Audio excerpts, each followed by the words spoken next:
各位朋友，川普刚走，中国又迎来了老朋友普京总統要訪問中國了。不過呢，我在這其中聞出了非同尋常的意味啊！我個人認為啊，普京訪問中國以後，這個世界將迎來大變局。普京有可能在國內強硬派的壓力下，對烏克蘭使用戰術核武器，而中國呢，可能會開始武統台灣的進程，整個世界會迎來大變局。我們先來看看普京總統在他的這個莫斯科發表了講話，說要訪問中國，好像這是他20多次訪問中國了。Дорогие китайские друзья, приветствую вас. Рад в очередной раз посетить Пекин по приглашению моего давнего доброго друга, председателя КНР Си Цзиньпиня. Регулярный обмен взаимными визитами и проведение российско-китайских переговоров на высшем уровне – важная, неотъемлемая часть наших совместных усилий по развитию всего комплекса отношений между двумя странами, раскрытию их по-настоящему безграничного потенциала. Напомню, что 25 лет назад Россия и Китай подписали договор о добрососедстве, дружбе и сотрудничестве, заложивший прочную основу для формирования подлинно стратегического взаимодействия и всеобъемлющего партнерства на благо наших стран и народов. И в настоящее время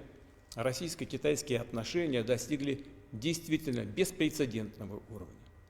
Их особый характер проявляется в атмосфере взаимопонимания и доверия, готовности сотрудничать на обоюдовыгодных и равноправных началах,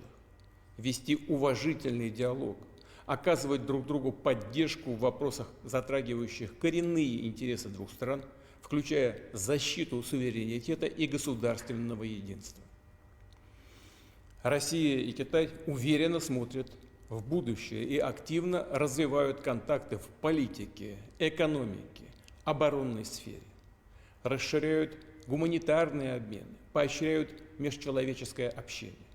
То есть сообща делают все то, что служит углублению двустороннего взаимодействия и делу всемирного развития наших государств. Важно, что именно эти вопросы составят повестку дня предстоящих в Пекине переговоров.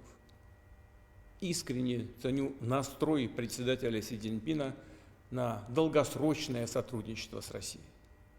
Считаю, что наши добрые, дружеские контакты помогают намечать самые смелые планы на будущее и воплощать их в жизнь. Так продолжает расти российско-китайский товарооборот, давно превысив отметку в $200 миллиардов. Взаиморасчеты почти полностью ведутся в рублях и юанях. Реализуются крупные инициативы в важнейших областях сотрудничества. После успешного проведения перекрестных годов культуры в январе стартовали российско-китайские годы сотрудничества в сфере образования, ставшие уже 10-м подобным межгосударственным проектом в гуманитарном пространстве. Отмечу, что в России с большим уважением относятся к многовековой истории Китая, его достижениям в культуре, искусстве, науке. И мы заинтересованы в том, чтобы наши народы становились ближе, еще лучше понимали друг друга, перенимали все то хорошее, что есть в богатых традициях и наследии двух стран. Поэтому мы приветствуем введение на взаимной основе безвизового режима между нашими странами. Это не только способствует активизации деловых и туристических обменов, но и открывает новые возможности для общения и налаживания контактов между гражданами России и Китая. Тесная российско-китайская стратегическая связка играет важную, стабилизирующую роль на мировой арене. При этом мы не дружим против кого-либо, а работаем на дело мира и всеобщего процветания. Именно В такой логике Москва и Пекин скоординированно выступают в защиту международного права и положений Устава ООН во всей их полноте, совокупности и взаимосвязанности.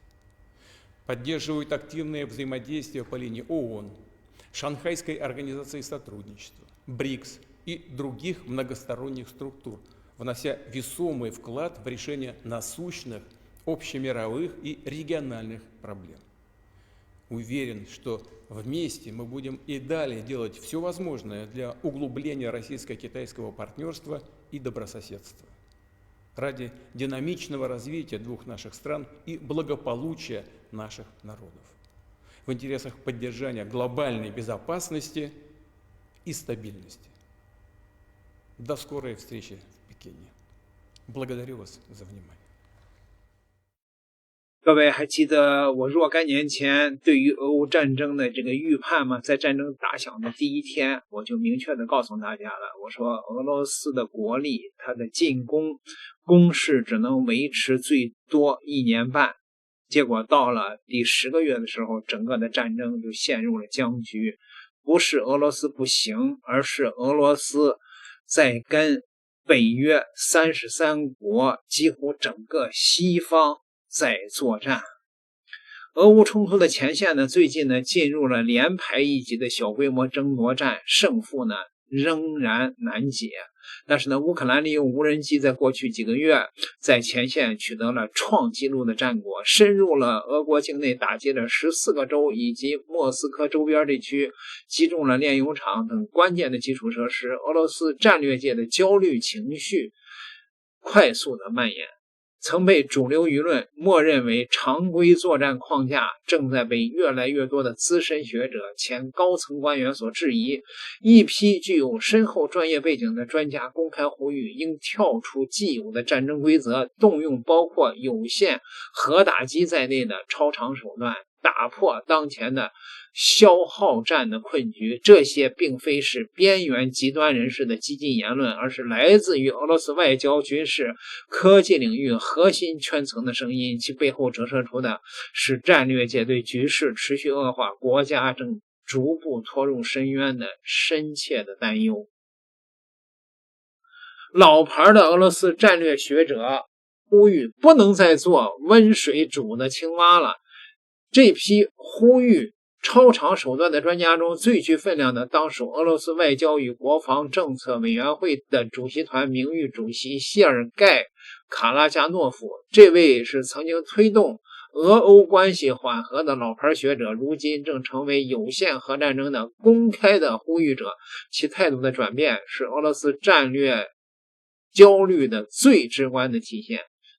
在他看來，當前的俄羅斯正犯下致命的錯誤，被動地接受西方強加的消耗戰的規則，在常規戰爭的框架內和整個西方的集團比拼耐力。他說，我們在烏克蘭的半吊子政策只會損害俄羅斯，這樣贏不了。他直言，西方的經濟、人口與技術的潛力遠勝於俄羅斯，長期耗下去，俄羅斯只會被慢慢的拖垮。我們不能再做被溫水慢煮的青蛙，絕不能在與這群卑劣的對手的消耗戰中耗盡自身，不能再白白的犧牲我方的士兵。他提出了一系列突破常規的激進的建議，他公開呼籲俄羅斯修訂核軍事學說，補充明確條款，一旦遭遇人口、經濟實力全面佔優的對手持續侵略，俄羅斯有權主動實施核打擊。更進一步，他建議普京直接任命特別軍事行動歐洲戰區的總司令，授予這位前線指揮官必要時動用核武器的全權，無需再經過層層的高層審批。在傳統的核認知中，核戰爭沒有勝利者是公認的共識，但是他認為這只是最符合美國利益老生常談的謬論。他判斷有限的核戰爭完全可以打響，且俄羅斯能夠輕鬆取勝。美國已經開始主動回避直接介入烏克蘭的衝突，美方清楚核戰爭的風險極高，不願意捲入其中。俄羅斯與歐盟之間若爆發核衝突，只會是局部的有限的衝突，美國不會選擇與俄羅斯展開核互擊。為了實現這一目標，他甚至提出了逐步升級威慑的路徑，初期先用常規武器打擊歐洲的標誌性的目標，交通枢紐，將戰火直接引至歐洲本土，打破歐洲精英的戰爭和我無關的免罰感。如果西方仍不收手，俄羅斯就直接升級打擊層次，动用核手段。他們必須得清楚，若繼續对俄作戰或升級衝突，將遭受致命打擊。他的表態極為決絕，甚至說出了那句震撼：沒有俄羅斯的世界，我們又何必的需要。不僅是他，俄羅斯的技術專家也提出了同樣的呼籲，用最小的代價結束戰爭。這意味着這種焦慮已經跨越了領域的界限，從戰略這個地緣圈层蔓延到了科技領域。數理科學的博士，别尔姆国立研究大學的納米技術與微系統技術教研室的主任阿納托利·沃爾揚采夫教授，通過公開信向普京發出了呼籲，要求在特別軍事行動中動用小當量的捷徑核武器，打破當前的戰場僵局。作為精通核武器技術的專業學者，沃爾揚采夫的焦慮來自於戰場的現實，常規武器已經無法應對當前的困境。他說，我寫下這封信時，防空警報響徹故鄉比爾姆，無人機正對這座城市發起襲擊，現在真到了必須行動的時候。他直言，常規武器的局限性已經暴露無遺，蘇聯時期修建的交通樞紐強度極高，烏克蘭的這個常規的導彈根本無法徹底摧毀烏克蘭的這些設施，無人機工廠的防護等級也極強，俄軍的常規打擊始終無法癱瘓生產線，導致烏克蘭的無人機可以源源不斷地襲擊俄羅斯的本土。僅靠常規武器根本無法對烏克蘭的交通基建造成毀滅性的重擊。他解釋道，如果常規手段真的有效，俄羅斯早就徹底的切斷西方援烏的所有的通道了。長期的消耗戰帶來的傷亡與破壞遠比一次有限的核打擊要大得多，這是他呼籲動用超長手段的核心邏輯。他提出了一個技術層面的解決方案，使用俄羅斯早已列裝的小當量、超小當量的捷徑的核彈頭。這種彈藥採用兩級裝藥結構，第一級依靠不衰變引爆，繼而點燃捷徑無輻射的這個刀化鋰6的組件，爆炸產生的放射性污染性極低，幾乎不會造成長期的核輻射的遺存。這類彈藥的當量可以控制在10分之幾噸到幾千噸 TNT 之間，能夠實現精確的外科式的打擊，只針對軍事目標，最大限度的減少附帶的損傷。他建議用這種捷徑的核彈藥打擊烏克蘭西部靠近北約邊境的交通樞紐、無人機生產中心，徹底切斷西方的援烏通道，癱瘓烏克蘭的戰爭潛力。在他看來，這反而是最人道的選擇。一次精準捷徑的戰術核打擊造成的附帶的損傷遠低於戰線綿延2000公里，常年拉鋸消耗、縱深護膝帶來的海量人員的傷亡與權益的破壞。早在2024年7月，他就已經向普京遞交過同樣的建議，但隨着局勢的持續惡化，他再次發出呼籲，希望高層能夠拿出決絕的意志，打破目前的困局。他總結了俄羅斯開戰以來的一系列的錯誤，低估了西方摧毀俄羅斯的決心，低估了烏克蘭的戰爭準備，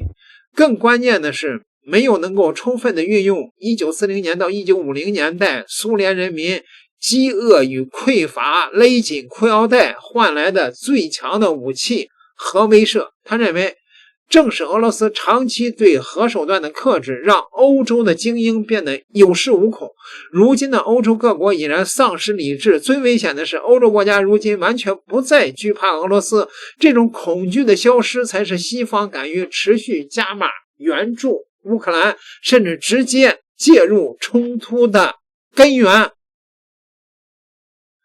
所以普京總統受到了國內的巨大的壓力，他訪問中國回去以後，是不是會考慮到常規的威懾已經無法對西方造成